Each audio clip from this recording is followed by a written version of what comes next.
Welcome everyone to our first video series featuring Ann, one of our field sales specialists here at IGS Energy. She's here to talk to us about her day and everything that goes on in her life here at IGS Energy. So I'm going to go ahead and start with our first question. And how long have you worked here at IGS?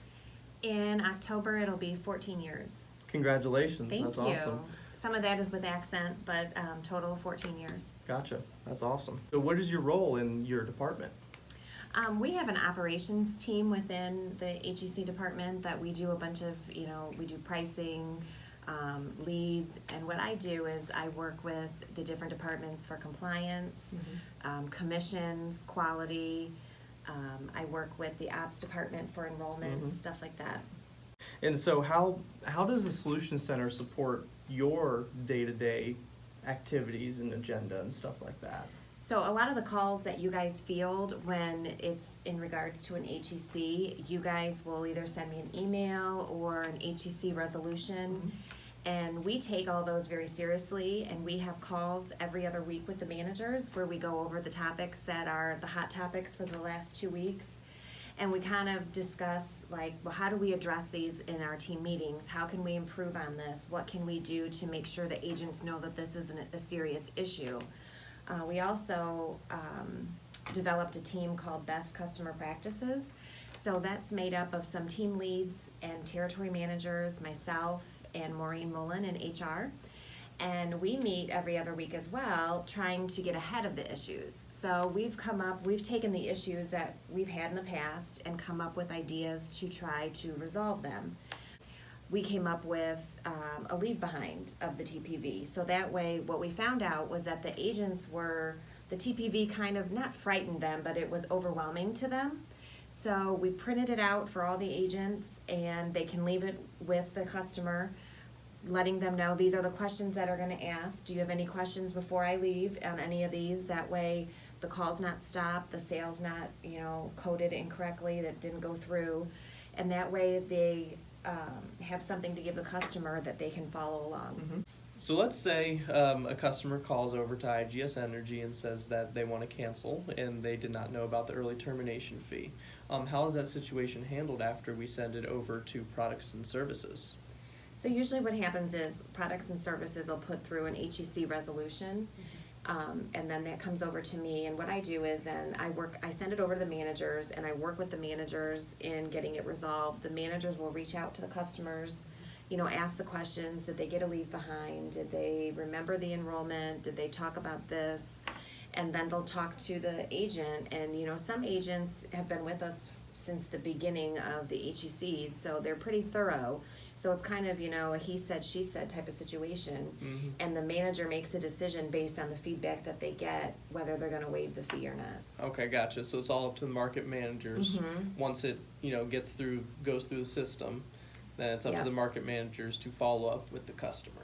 They will follow up with the customer, get their side of the story, speak to the agent, get their side of the story, and then make a decision. Gotcha.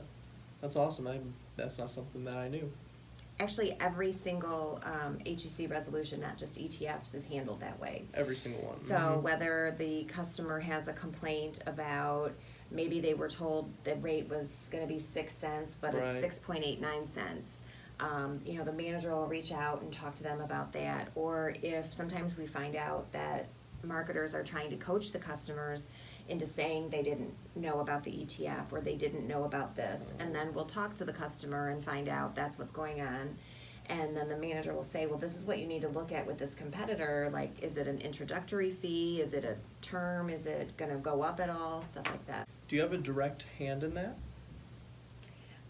So what I usually do for the managers is I get the calls from the customer that come in. Okay.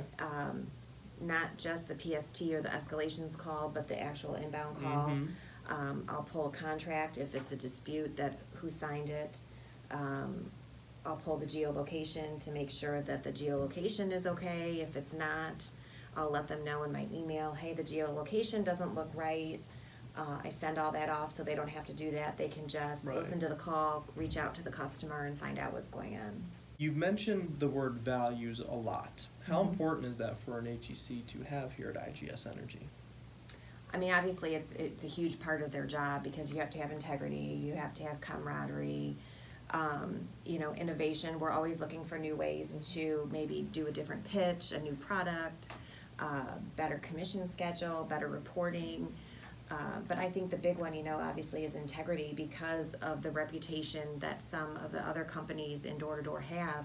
We want to be the best at what we do, so integrity is huge for us. Like I said, we take everything you guys send over to us seriously, and we have calls on it, and we meet on it, and we try to develop different things to combat some of the issues up front. What skill sets do you need to be involved in the HEC department, or being in HEC management, anything like that? We really rely on the IGS values. We take integrity very seriously, especially, at the door with the customer, but also back on the team amongst ourselves, making sure we're doing everything the right way. We also, camaraderie, work with so many other departments that we always want to make sure we have that team atmosphere. Right, so let's say somebody did want to shadow an HEC. What's the process behind that? Of course, we need to let our supervisors know, of course, but Right, so I've usually worked with Matt in the past. So you would let your supervisor know if you wanted to shadow. And then the supervisor, for instance, Matt, he contacted me directly, and then I set it up with the local offices for the agents to go and shadow with the HECs.